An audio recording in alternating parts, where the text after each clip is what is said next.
Bonjour. Quelqu'un a dit un jour, il y a bien longtemps de cela, lorsque je lis la Bible, les Saintes Écritures, c'est Dieu qui se promène avec moi dans le paradis. C'est beau, non? C'est beau, c'est bien, mais c'est pas toujours le cas.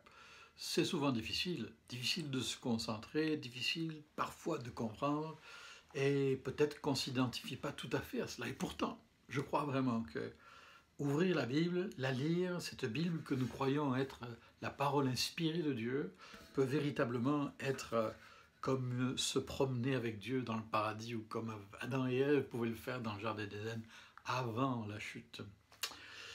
Certainement que c'est beaucoup une question d'attitude lorsque nous ouvrons la Bible. Quelle est notre attitude? Quelqu'un a dit que notre attitude détermine notre altitude. C'est peut-être pas toujours vrai, mais parfois quand même. Ça me fait penser à un texte dans l'évangile de Luc au chapitre 10, où il nous est dit qu'un homme, un enseignant de la loi, donc un juif pratiquant, euh, s'est levé et a posé la question à Jésus pour le mettre à l'épreuve. Maître, que dois-je faire pour hériter la vie éternelle? Et Jésus lui dit, qu'est-il écrit dans la loi? Après tout, tu connais la loi de Moïse. Qui lis-tu? Et c'est très intéressant parce que quand on fouille un petit peu, les commentateurs nous disent que dans le texte grec, dans l'original donc du Nouveau Testament, quand Jésus dit « Qui lis-tu ?», il y a beaucoup plus que cela. Il n'est pas en train de lui demander s'il lit la Genèse ou l'Exode ou le Lévitique. En fait, la question, et le grec est très clair, il y a un petit mot « pos » P-O-S en français, qui signifie « Comment lis-tu ? De quelle manière ? Ou encore « Pourquoi ? Par quels moyens ?» On pourrait paraphraser et dire « Dans quel état d'esprit lis-tu » Et ça, c'est une très bonne question. Qu'est-ce que nous lisons dans la Bible? C'est une chose. Les psaumes, les proverbes, l'Apocalypse, c'est important, certes. Mais comment? Et l'attitude, et l'état d'esprit, et la manière avec laquelle nous la lisons, ça, c'est certainement déterminant. J'aimerais partager avec vous bien simplement 5 points de repère, en quelque sorte, quant à notre attitude, que je crois être utile et qui m'aide en tout cas, et que j'ai besoin que Dieu m'aide à adopter comme attitude. La première, je dirais, c'est d'aborder la Bible avec respect. Vous pouvez l'aborder dans l'attitude que vous voulez, vous pouvez en faire ce que vous voulez, vous avez cette liberté. Mais si on veut y rencontrer Dieu, alors il y a certaines attitudes à cultiver. S'approcher avec respect. Quand j'ouvre la Bible, je ne fais pas une faveur à Dieu, c'est lui qui m'en fait une. C'est lui qui me donne l'occasion de m'approcher de lui. Quand j'ouvre la Bible, ce n'est pas pour que Dieu se réjouisse comme si, enfin, Dominique Ourlin va bien vouloir m'accorder une audience. C'est l'inverse, c'est Dieu, c'est moi qui vais à sa rencontre. J'aime beaucoup ce texte, ce passage du livre de l'Ecclésiaste au chapitre 5 où il est dit « Prends garde à ton pied quand tu vas à la maison de Dieu et approche-toi pour écouter plutôt que pour offrir le sacrifice des insensés. Ne te presse pas d'ouvrir la bouche, ça c'est pas facile, et que ton cœur ne se hâte pas d'exprimer une parole devant Dieu. » Pourtant on est vite bavard souvent, même nous les hommes. Car Dieu, aussi nous les hommes. Car Dieu est au ciel et toi, tu es sur la terre, que tes paroles soient donc peu nombreuses. Alors là, il s'agit de s'approcher de Dieu, de son temple, etc. Mais je crois que c'est tout à fait un bon principe par rapport à l'approche de la Bible. Ne t'approche pas de la Bible pour y lire tes propres idées, pour y chercher des arguments, pour te justifier, trouver une justification de tes décisions, mais approche-toi pour écouter, avec respect. C'est la parole de Dieu, c'est le Dieu de la parole que tu rencontres par elle, et tu te dois, et je me dois, de le faire avec, j'allais dire, un profil bas, un peu comme Moïse qui s'approche du buisson ardent dans l'Exode, et qui le fait avec beaucoup d'assurance au début, puis ensuite Dieu lui dit « Enlève tes sandales, le sol sur lequel tu te tiens est saint ». Et Moïse avait besoin d'être conscient qu'il était là devant la présence même de Dieu. Et nous sommes devant la parole même de Dieu. Deuxième attitude, je dirais, c'est qui va de pair, bien sûr, avec la première. La première, c'est le respect. La deuxième, je dirais, c'est l'humilité. C'est accepter que nous sommes là pour apprendre, nous sommes là pour être remis en question aussi. Est-ce que j'accepte quand j'ouvre ma Bible que ce soit pour me remettre en question, pour que Dieu me dise ce que lui veut me dire et pas seulement ce que je veux entendre dire.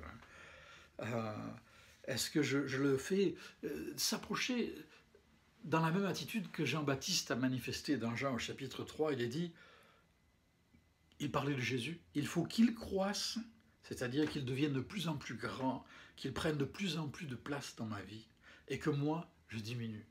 C'est quelque chose, ça.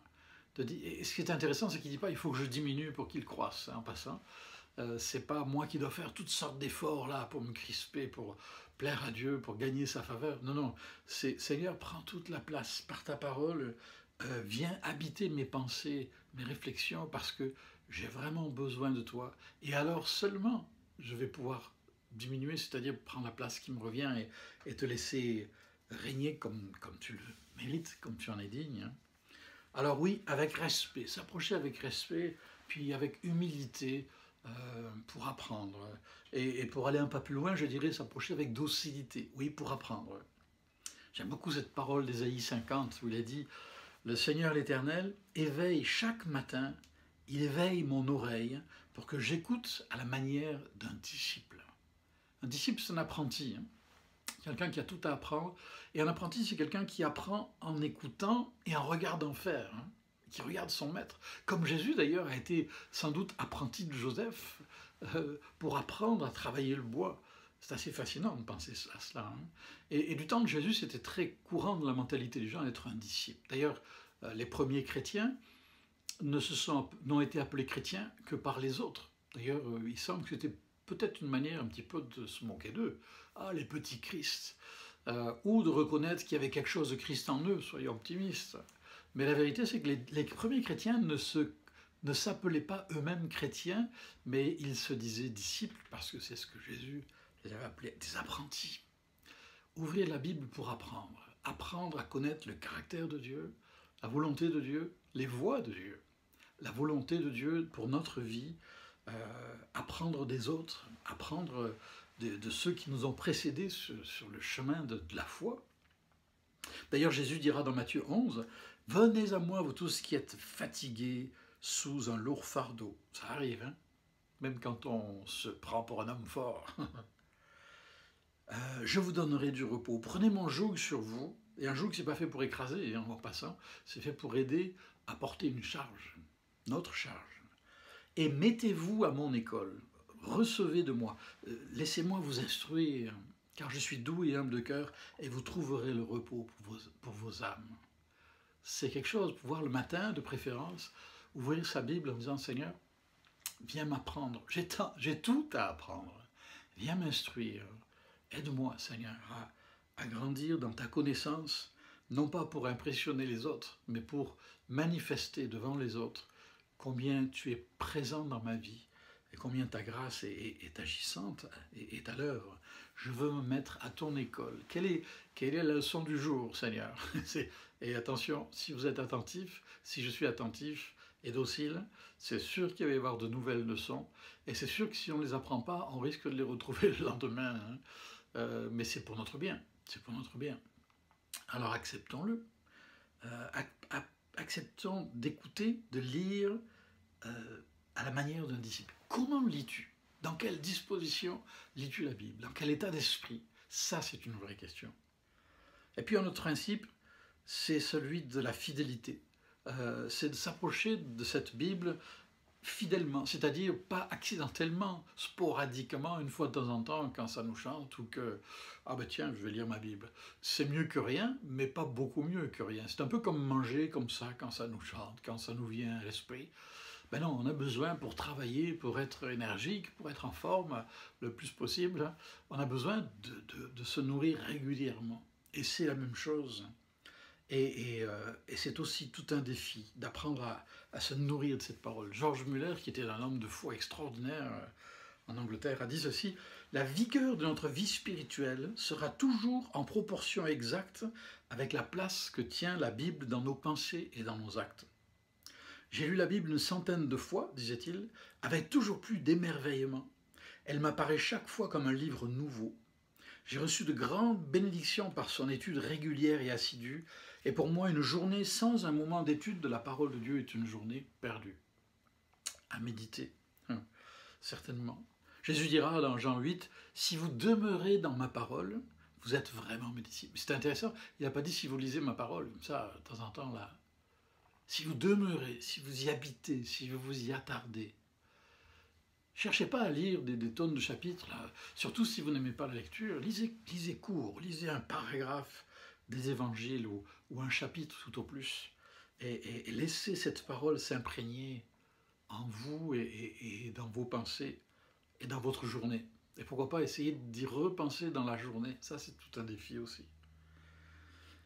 Alors s'approcher avec fidélité, une attitude de fidélité, dire Seigneur, je veux que ta parole soit ma nourriture quotidienne, et si je saute un jour ou 2 jours ou une semaine, c'est bien dommage, c'est bien bête, je me suis privé de quelque chose, mais je ne vais pas me taper la tête contre les murs, je veux juste m'y remettre. Seigneur, pardon, aide-moi. Je reprends mon élan. Je ne vais pas chercher à rattraper toutes sortes de lectures dépassées parce que je n'ai pas eu le temps, je ne l'ai pas fait. Ça va juste engendrer de la culpabilité, on s'enfonce et on s'embourbe et on se décourage complètement. Alors on remet le compteur à zéro. Seigneur, j'ouvre ta parole, de préférence avec un plan à suivre ou en lisant par exemple l'évangile de Marc, si vous ne l'avez jamais lu, si vous êtes quelqu'un de pressé, l'évangile de Marc c'est le plus court, il va droit au but. Ben, vous lisez tranquillement l'évangile de Marc. Et puis, vous relisez un chapitre à la fois. Si vous êtes du genre actif, qui aimait voir que ça bouge, etc., ben, lisez Marc ou lisez les Actes des Apôtres. Vous n'allez pas vous ennuyer, c'est sûr. Bien sûr, après, il y a tout un monde autour de cela à découvrir. Et vous pouvez demander conseil à un ami chrétien ou à un pasteur pour guider votre lecture. Et c'est quelque chose qui lui fera sûrement très plaisir que de vous conseiller. Et puis, enfin, je dirais s'approcher avec foi. Ça paraît évident, mais c'est important. Hein. La Bible dit que sans la foi, il est impossible de plaire à Dieu. Celui qui s'approche de Dieu doit croire qu'il existe, bien sûr, et qu'il récompense ceux qui le cherchent. Hein. C'est dans l'Épître aux Hébreux, au chapitre 11. Dieu récompense ceux qui le cherchent, ceux qui ouvrent sa Bible et qui veulent lire la Bible, pas pour trouver des arguments pour convaincre leur femme ou leurs voisins, mais surtout pour eux être façonnés à l'image de Jésus-Christ. Dieu récompense ceux qui le cherchent. Mais pour ça, il faut s'approcher de lui avec confiance, avec foi, en osant croire qu'il va agir dans notre vie par sa parole. Il est dit ailleurs, dans Romains 11, la foi vient de ce qu'on entend, mais ce qu'on entend vient de la parole de Dieu, la parole de Christ. Alors c'est ça, s'approcher de Dieu avec foi. Considérons que chaque fois que nous ouvrons notre Bible pour la lire, c'est Dieu qui nous ouvre son cœur et nous qui devons lui ouvrir le nôtre. Ça doit être un vis-à-vis, un face-à-face, un moment de rencontre, qui ne sera pas toujours bouleversant et exubérant, peu importe. C'est comme dans le couple, hein, ce n'est pas toujours l'extase et tout le reste, les feux d'artifice, mais ça ne fait rien. L'amour fait partie de cet engagement et de cette relation qu'on entretient, où il y a des moments d'extase et puis il y a des moments de sérénité, tout simplement, en présence l'un de l'autre. Ce qui fera dire au psalmiste, psaume 73, « Pour moi, m'approcher de Dieu, c'est mon bien. Je place mon refuge dans le Seigneur. » J'aime ça. M'approcher de Dieu, c'est mon trésor, c'est mon bien. C'est quelque chose qui m'est précieux. Alors, je vous lance un défi. Peut-être que vous êtes découragé de lire la Bible. Pourquoi ne pas dire, Seigneur, pardon et aide-moi, je veux apprendre. Je veux demander conseil à d'autres. Je veux rechercher des ressources, des outils, mais je veux que ce soit ta parole qui soit au centre de ma réflexion, de ma remise en question, que ce soit mon guide, que ce soit ma boussole, que ce soit mon GPS. Seigneur, j'ai besoin de toi. Je reconnais que ta parole est inspirée et qu'elle est inspirante. Alors inspire-moi par elle, anime-moi par elle, conduis-moi par elle. J'aimerais prier avec vous, bien simplement en terminant. Seigneur, merci pour ta parole. Nous osons croire qu'elle est parole inspirée de Dieu, toujours aussi actuelle que lorsqu'elle a été écrite et qu'elle l'a été à travers tous les siècles. Alors Seigneur, aide-nous à avoir une attitude juste et qui t'honore chaque fois que nous l'ouvrons, pour qu'elle fasse toute son œuvre en nous, qu'elle ne soit pas là juste pour nous informer, mais pour nous transformer, pour nous façonner à l'image de Jésus-Christ. C'est en son nom que nous te le demandons. Amen.